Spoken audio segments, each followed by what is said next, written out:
नमस्कार, मी प्रशांत सोनार. हॅलो 24 तास या कार्यक्रमामध्ये आपलं स्वागत.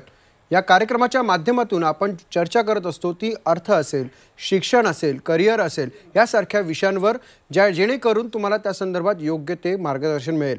आणि आजचा आपला विषय आहे थोडासा अर्थाशी संबंधित, म्हणजे पतसंस्थेकडून इन्शुरन्स. या विषयाच्या अनुषंगाने आज आपण चर्चा करणार आहोत. पडलात ना तुम्हाला प्रश्न की काय आहे नक्की इन्शुरन्स, आणि याच अनुषंगाने आपण चर्चा करणार आहोत. मानसी चंद्रचूड मॅडम, कार्यक्रमामध्ये आपलं स्वागत. थँक्यू, धन्यवाद.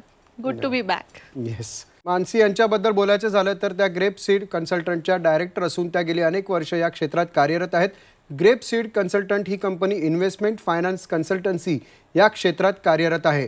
मानसी यांना investment banking, fintech banking, insurance, mutual funds, equity bonds या अनेक क्षेत्रांचा वर्षांचा अनुभव आहे.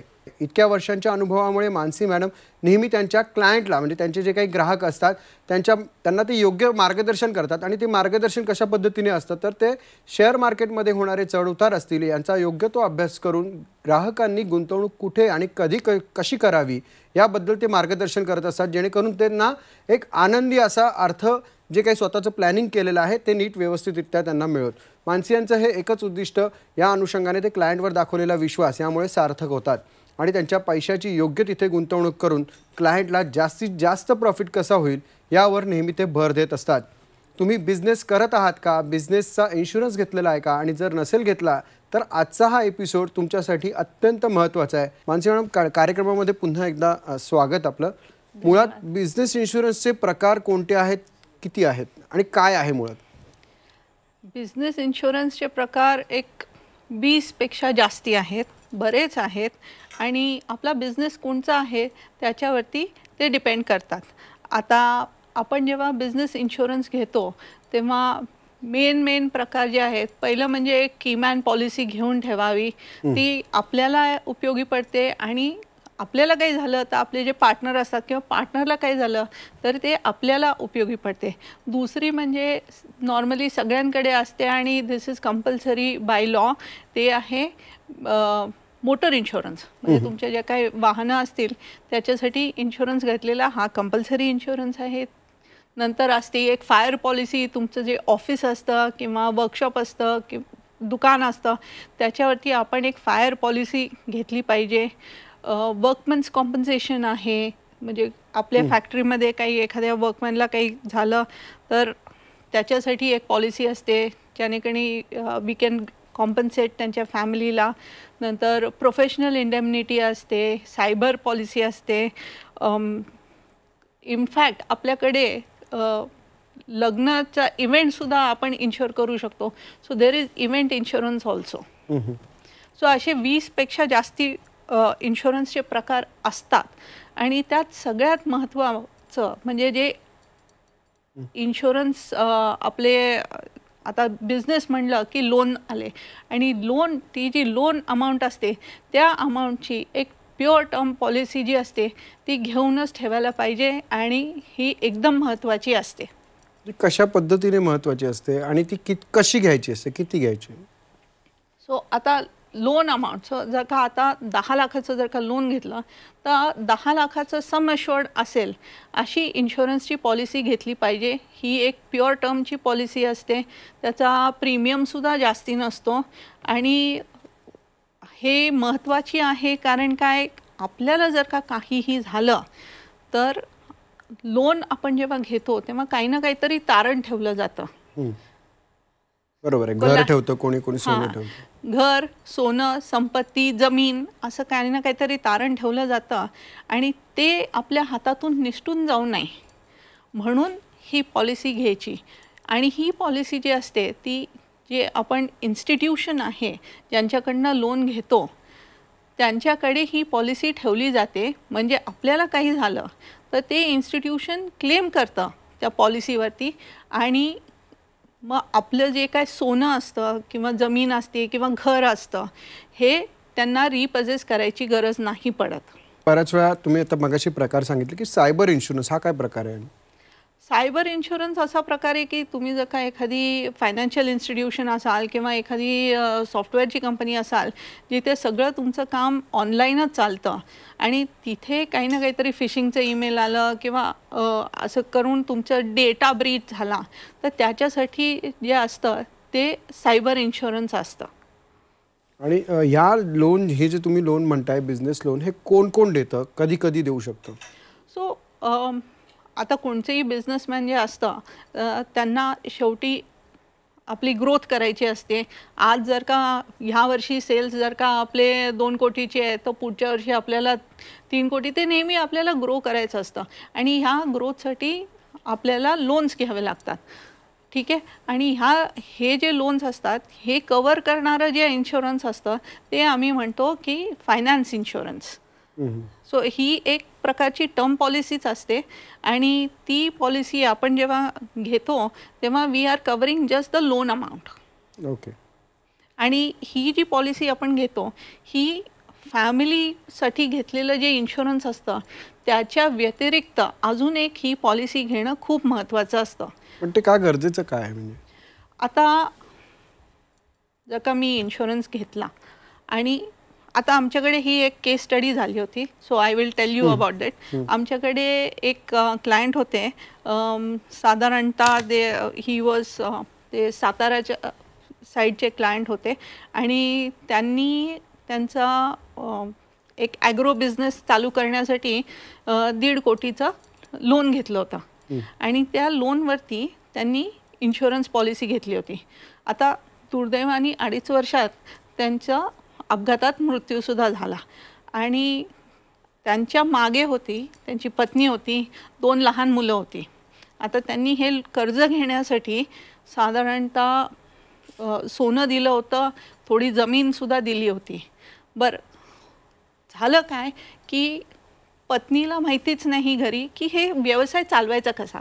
शेवटी त्यांनी चालू केलेला होता व्यवसाय. सो पत्नी घर बघत होती, तिला माहिती नव्हतं. सो त्यांना शक्यच नव्हतं की 1.5 कोटी रुपये आणायचे कुठून आणि ते द्यायचे कसे. पतसंस्थेला ते लोनमध्ये ते फेडायचं कसं ते त्यांना माहितीच नव्हतं. म्हणून मग त्यांनी हा जो इन्शुरन्स होता याच्यानी असं झालं की पतसंस्थेने त्याच्यावरती क्लेम घातला. पतसंस्थेने त्यांचे जे आउटस्टँडिंग लोन होतं ते क्लिअर केलं आणि यांची स्वतःची सोनं, संपत्ती आणि जमीन ही परत मिळाली फॅमिलीला. त्याच्यामुळे त्यांचं होणारं नुकसान टळलं. म्हणजे दुर्दैवाने माणूस गेला पण बाकीचं जे आर्थिक नुकसान होणार होतं ते यातून कमी झालं किंवा ते एक प्रकारे टाळायला गेलं असं म्हणायला हरकत नाही. तर प्रेक्षको, इन्शुरन्स किती महत्त्वाचं असतं. विशेषतः तुम्ही बिझनेस एखादा म्हणजे बिझनेसमन असाल, बिझनेस वुमन असाल तर किती पद्धतीने इन्शुरन्स उपयोगात येतं किंवा तुमच्याबरोबर असलेले पार्टनर देखील या बिझनेस इन्शुरन्सचा उपयोग चांगल्यासाठी करून घेऊ शकतात, जेणेकरून तुम्हाला कुठेही बिझनेसमध्ये नुकसान होऊ नये. ह्या मागचा उद्देश आपल्याला मानसी मॅडम सांगतायत. पण मानसी मॅडम, ह्याच्या म्हणजे हा लोन देताना काय क्रायटेरिया पतसंस्था बघते? आताच्या काळात पतसंस्था हे इन्शुरन्स देत नाहीत. कारण काय, त्यांचा विचार असा पडतो की आपण तारण ठेवून घेतलेली जमीन, सोनं जे काय आहे ते असणारच आहे. दुसरं म्हणजे त्यांच्याकडे आत्ता लोक जे आहेत ते इन्शुरन्स प्रोफेशनल्स नाही आहेत, ते बँकिंग प्रोफेशनल्स आहेत किंवा फायनान्स प्रोफेशनल्स आहेत. तर त्यांच्याकडे ती आत्ता क्षमता नाही आहे. तर इनफॅक्ट आत्ता जे कोण लोक जाऊन लोन घेत आहेत त्यांनी जाऊन त्या पतसंस्थेला किंवा पतपेढीला सांगितलं पाहिजे की आम्हाला हा असा लोनवरचा इन्शुरन्स तुम्ही नक्की द्या, म्हणजे पुढे जाऊन आम्हाला स्वतःला आमचं जे काही जामीन ठेवलेलं आहे ते फायनान्शियल इन्स्टिट्यूशन रिपजेस करणार नाही आणि आम्हाला ते आमच्याकडे परत मिळेल. पण असं म्हणजे असं विनंती करू शकतात पतसंस्थेला आणि पतसंस्थेला ते देणं बांधील असतं? ते बांधील नसतं, पण they can definitely approach us. And ही आमची स्पेशालिटी आहे की where we are able to help ते इंडिव्हिज्युअल जे आहेत आणि संस्थासुद्धा, त्यांना आम्ही हे इन्शुरन्स करून द्यायला नक्की मदत करू शकतो. ह्याच्यात होतं असं की ती जी फॅमिली असते त्यांना त्यांचे जे हे बघा सोनं जे आहे ना ते अगदी जवळचं असतं. आणि नॉर्मली लोक आपल्या बायकोचं जे काय ज्वेलरी असते ते ठेवतात तारण म्हणून, आणि ते एकदम जिव्हाळ्याचं असतं, कारण की ते आपल्याला लग्नात काही ना काहीतरी मिळालेलं असतं, आईने दिलेलं असतं. सो ते आपल्याला जाऊन द्यायचं नसतं, म्हणून हे इन्शुरन्स घेणं गरजेचं आहे. मानसी मॅडम, तुम्ही सांगितलं आता पतसंस्थेकडनं आपण अशा पद्धतीचा इन्शुरन्स घेऊ शकतो, पण प्रायव्हेट इन्शुरन्स अशा पद्धतीने दिलं जाऊ शकतं का? ॲब्सल्युटली. सो पतसंस्था आमच्याबरोबर टायअप करू शकतात, आणि आमच्याकडे पूर्ण सॉफ्टवेअर आहे, सिस्टम आहे, ज्याच्यामुळे आम्ही त्यांच्या कस्टमरना कव्हरेज देऊ शकतो. सो आम्ही ह्यांना इन्शुरन्सचं टर्म कव्हरेज देऊ शकतो, आणि दिस इज बेसिकली हे आमची स्पेशालिटी आहे.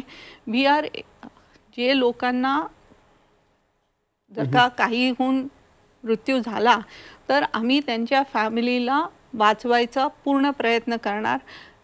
आमचं जे इन्शुरन्स जे असतं ते सुद्धा आम्ही फक्त त्या कंपन्यांबरोबर डील करतो ज्यांचा क्लेम पेड रेशो सगळ्यात मोठा असतो. सगळ्यात जास्ती क्लेम पेड रेशो जो असतो त्या कंपन्यांबरोबरच आम्ही डील करतो. सो हे एकदम top of the line companies ज्या आहेत त्यांच्याबरोबर आमचे टायअप्स आहेत. पण हे इन्शुरन्स म्हणजे मृत्यू असेल किंवा एखादा फायर इन्सिडेंट्स असेल किंवा एखादा ॲक्सिडेंट असेल, या अनुषंगाने पण असतात का? ॲब्सल्युटली. सो पर्सनल ॲक्सिडेंटचे इन्शुरन्स असतात, प्युअर टर्मचे इन्शुरन्स असतात, एखादा बर्गलरी झाली त्याचंसुद्धा फायर पॉलिसीमध्ये कव्हरेज असतं. सो इन्शुरन्स बऱ्याच प्रकारचे असतात. Problem is getting the reach for the पतसंस्था यांनी इन्शुरन्स द्यावा ही सगळ्यांची मागणी असली पाहिजे, आणि जेव्हा मागणी येते तेव्हाच ती सर्व्हिस प्रोव्हाइड केली जाते. आता पतसंस्थासुद्धा लोनची मागणी आहे म्हणून ती संस्था फॉर्मेशन झालेली आहे. तसंच जेव्हा इन्शुरन्सची मागणी येईल तेव्हाच ती सर्व्हिस प्रोव्हाइड केली जाईल इन्स्टिट्यूशन्सकडनं. नक्कीच मानसी मॅडम, तुम्ही इन्शुरन्सच्या संदर्भात आम्हाला मार्गदर्शन करत आहात, नवे साक्षर करत आहात असं म्हणायला हरकत नाही. पण तुमच्याकडनं ही साक्षरता आम्ही घेणारच आहोत. पण एका छोट्याशा ब्रेकनंतर मानसी चंद्रचूड या आपल्याला बिझनेस इन्शुरन्स संदर्भात मार्गदर्शन करणार आहेत.